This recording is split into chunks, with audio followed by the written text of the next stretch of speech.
Silence.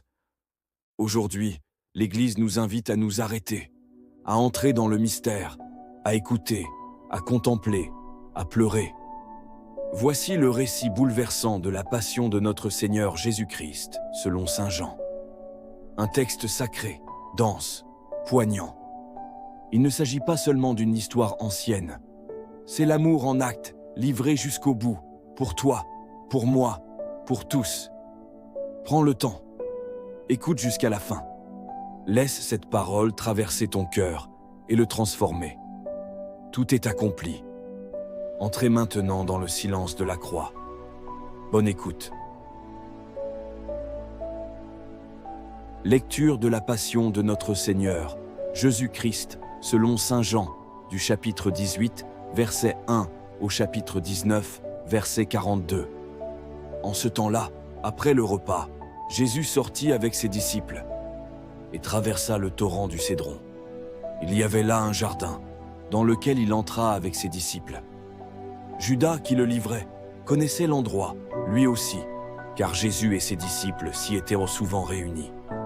Judas, avec un détachement de soldats, ainsi que des gardes envoyés par les grands prêtres et les pharisiens, arrive à cet endroit. Ils avaient des lanternes, des torches et des armes. Alors Jésus, sachant tout ce qui allait lui arriver, s'avança et leur dit : « Qui cherchez-vous » Ils lui répondirent : « Jésus le Nazaréen. » Il leur dit : « C'est moi, je le suis. » Elle, Judas, qui le livrait, se tenait avec eux. Quand Jésus leur répondit : « C'est moi, je le suis », ils reculèrent et ils tombèrent à terre. Il leur demanda de nouveau : « Qui cherchez-vous » Ils dirent : « Jésus le Nazaréen. » Jésus répondit : « Je vous l'ai dit, c'est moi, je le suis. Si c'est bien moi que vous cherchez, ceux-là, laissez-les partir. » Ainsi s'accomplissait la parole qu'il avait dite : « Je n'ai perdu aucun de ceux que tu m'as donnés. » Or Simon-Pierre avait une épée. Il la tira, frappa le serviteur du grand prêtre et lui coupa l'oreille droite. Le nom de ce serviteur était Malchus. Jésus dit à Pierre : « Remette ton épée au fourreau. La coupe que m'a donnée le Père, vais-je refuser de la boire ?» Alors la troupe, le commandant et les gardes juifs se saisirent de Jésus et le ligotèrent. Ils l'emmenèrent d'abord chez Anne, beau-père de Caïphe, qui était grand prêtre cette année-là. Caïphe était celui qui avait donné aux Juifs ce conseil : il vaut mieux qu'un seul homme meure pour le peuple. Or Simon-Pierre, ainsi qu'un autre disciple, suivait Jésus. Comme ce disciple était connu du grand prêtre, il entra avec Jésus dans le palais du grand prêtre. Pierre se tenait près de la porte, dehors. Alors l'autre disciple, celui qui était connu du grand prêtre, sortit, dit un mot à la servante qui gardait la porte et fit entrer Pierre. Cette jeune servante dit alors à Pierre : « N'es-tu pas, toi aussi, l'un des disciples de cet homme ?» Il répondit : « Non, je ne le suis pas. » Les serviteurs et les gardes se tenaient là. Comme il faisait froid, ils avaient fait un feu de braise pour se réchauffer. Pierre était avec eux, en train de se chauffer. Le grand prêtre interrogea Jésus sur ses disciples et sur son enseignement. Jésus lui répondit : « Moi, j'ai parlé au monde ouvertement. J'ai toujours enseigné à la synagogue et dans le temple, là où tous les Juifs se réunissent, et je n'ai jamais parlé en cachette. Pourquoi m'interroges-tu ? Ce que je leur ai dit, demande-le à ceux qui m'ont entendu. Eux savent ce que j'ai dit. » À ces mots, un des gardes, qui était à côté de Jésus, lui donna une gifle en disant : « C'est ainsi que tu réponds au grand prêtre ?» Jésus lui répliqua : « Si j'ai mal parlé, montre ce que j'ai dit de mal. Mais si j'ai bien parlé, pourquoi me frappes-tu » Anne l'envoya, toujours ligoté, au grand prêtre Caïphe. Simon-Pierre était donc en train de se chauffer. On lui dit : « N'es-tu pas, toi aussi, l'un de ses disciples ?» Pierre le nia et dit : « Non, je ne le suis pas. » Un des serviteurs du grand prêtre, parent de celui à qui Pierre avait coupé l'oreille, insista : « Est-ce que moi, Je ne t'ai pas vu. Dans le jardin avec lui. Encore une fois, Pierre le nia. Et aussitôt un coq chanta. Alors on emmène Jésus de chez Caïphe au prétoire. C'était le matin. Ceux qui l'avaient amené n'entrèrent pas dans le prétoire pour éviter une souillure et pouvoir manger l'agneau pascal. Pilate sortit donc à leur rencontre et demanda « Quelle accusation portez-vous contre cet homme ?» Ils lui répondirent « S'il n'était pas un malfaiteur, nous ne t'aurions pas livré cet homme. » Pilate leur dit « Prenez-le vous-même et jugez-le, suivant votre loi. » Les Juifs lui dirent « Nous n'avons pas le droit de mettre quelqu'un à mort. » Ainsi s'accomplissait la parole que Jésus avait dite, pour signifier de quel genre de mort il allait mourir. Alors Pilate rentra dans le prétoire. Il appela Jésus et lui dit « Es-tu le roi des Juifs ?»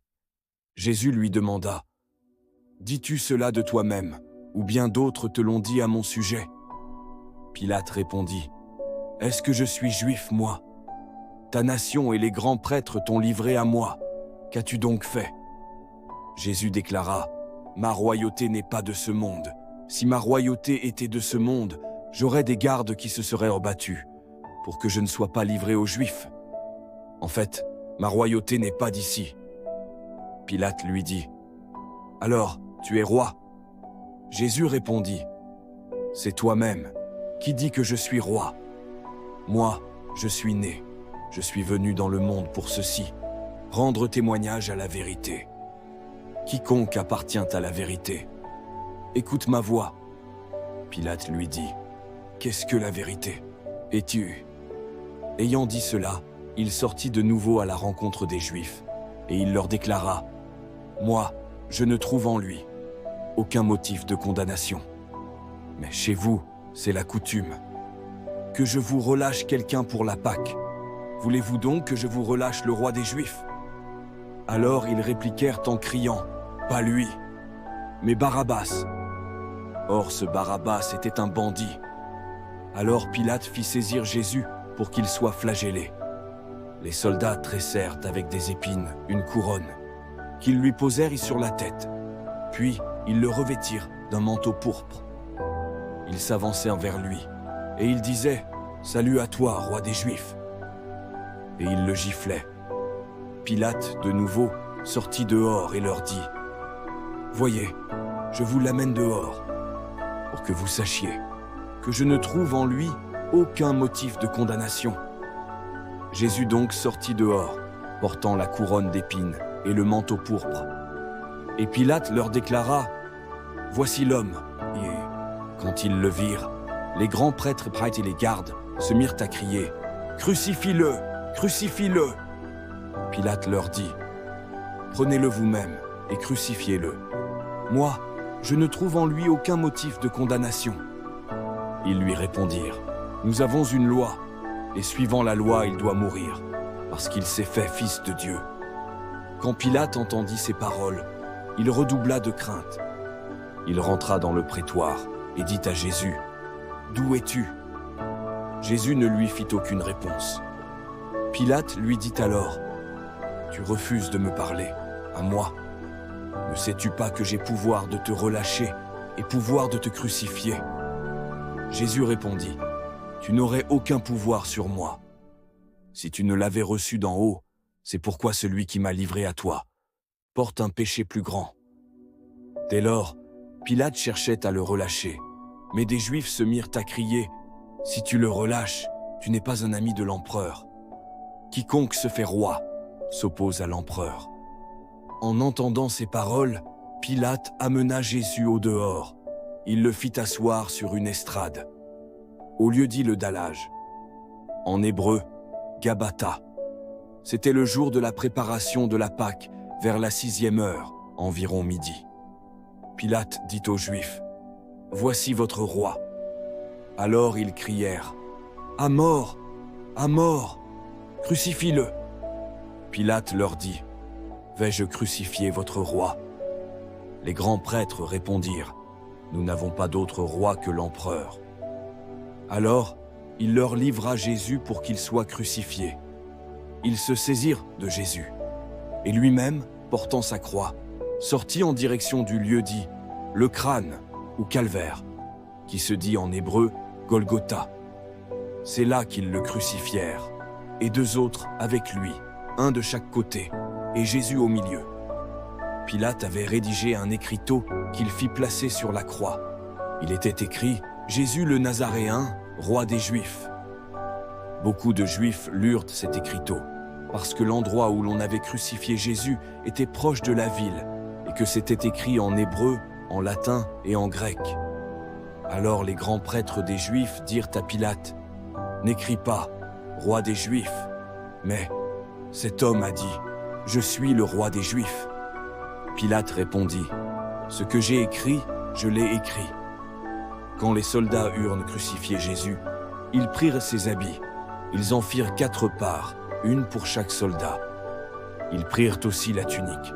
C'était une tunique sans couture, tissée tout d'une pièce de haut en bas. Alors ils se dirent entre eux, « Ne la déchirons pas, désignons par le sort celui qui l'aura. » Ainsi s'accomplissait la parole de l'Écriture. Ils se sont partagés mes habits, ils ont tiré au sort mon vêtement. C'est bien ce que firent les soldats. Or, près de la croix de Jésus se tenait sa mère et la sœur de sa mère, Marie, femme de Cléophas, et Marie-Madeleine. Jésus, voyant sa mère, et près d'elle le disciple qu'il aimait, dit à sa mère, « Femme, voici ton fils. » Puis il dit au disciple, « Voici ta mère. » Et à partir de cette heure-là, le disciple l'a pris chez lui. Après cela, sachant que tout, désormais, était achevé, pour que l'Écriture s'accomplisse jusqu'au bout, Jésus dit, « J'ai soif. » Il y avait là un récipient plein d'une boisson vinaigrée. On fixa donc une éponge remplie de ce vinaigre à une branche d'hysope, et on l'approcha de sa bouche. Quand il eut pris le vinaigre, Jésus dit, « Tout est accompli. » Puis, inclinant la tête, il remit l'esprit. Ici, on fléchit le genou et on s'arrête un instant. Comme c'était le jour de la préparation, c'est-à-dire le vendredi, il ne fallait pas laisser les corps en croix durant le sabbat, d'autant plus que ce sabbat était le grand jour de la Pâque. Aussi les Juifs demandèrent à Pilate qu'on enlève les corps, après leur avoir brisé les jambes. Les soldats allèrent donc briser les jambes du premier, puis de l'autre homme crucifié avec Jésus. Quand ils arrivèrent à Jésus, voyant qu'il était déjà mort, ils ne lui brisèrent pas les jambes, mais un des soldats avec sa lance lui perça le côté, et aussitôt, il en sortit du sang et de l'eau. Celui qui a vu rend témoignage, et son témoignage est véridique. Et celui-là sait qu'il dit vrai, afin que vous aussi vous croyiez. Cela en effet arriva, pour que s'accomplisse l'Écriture. Aucun de ces os ne sera brisé. Un autre passage de l'Écriture dit encore, « Ils lèveront les yeux vers celui qu'ils ont transpercé. » Après cela, Joseph d'Arimathie, qui était disciple de Jésus, mais en secret par crainte des Juifs, demanda à Pilate de pouvoir enlever le corps de Jésus. Et Pilate le permit. Joseph vint donc enlever le corps de Jésus. Nicodème, celui qui au début était venu trouver Jésus pendant la nuit, vint lui aussi. Il apportait un mélange de myrrhe et d'aloès, pesant environ 100 livres. Ils prirent donc le corps de Jésus, qu'ils lièrent de linge, en employant les aromates, selon la coutume juive d'ensevelir les morts. À l'endroit où Jésus avait été crucifié, il y avait un jardin, et, dans ce jardin, un tombeau neuf, dans lequel on n'avait encore déposé personne. À cause de la préparation de la Pâque juive, et comme ce tombeau était proche, c'est là qu'ils déposèrent Jésus. Tu viens d'écouter le récit sacré de la passion du Seigneur. Un texte éprouvant, un amour bouleversant, un silence qui parle. Jésus n'a rien gardé pour lui. Il a tout donné. Son corps, son sang, sa vie. Il a aimé jusqu'à la fin. Maintenant, dépose-toi en silence au pied de la croix. Accueille cet amour. Laisse-le transformer ton cœur. Et quand tu te relèveras, souviens-toi, la croix n'est pas la fin. Elle est le commencement. Maintenant, prions. Seigneur Jésus, toi l'agneau sans péché, immolé pour le salut du monde. Je me prosterne devant ta croix. Tu as souffert pour moi. Tu as porté mes fautes, mes blessures, mes ténèbres. Tu n'as pas fui, tu n'as pas résisté. Tu as aimé. Aujourd'hui, je veux m'unir à ton offrande. Te redire mon amour, ma foi, ma gratitude. Je t'offre ma vie, mes combats, mon cœur. Apprends-moi à porter ma croix chaque jour avec toi. Que je ne cherche pas la facilité, mais la vérité de l'amour qui se donne. Seigneur, par ta croix, sauve-moi. Par ta croix, guéris le monde. Par ta croix, ouvre-moi à la vie éternelle. Amen.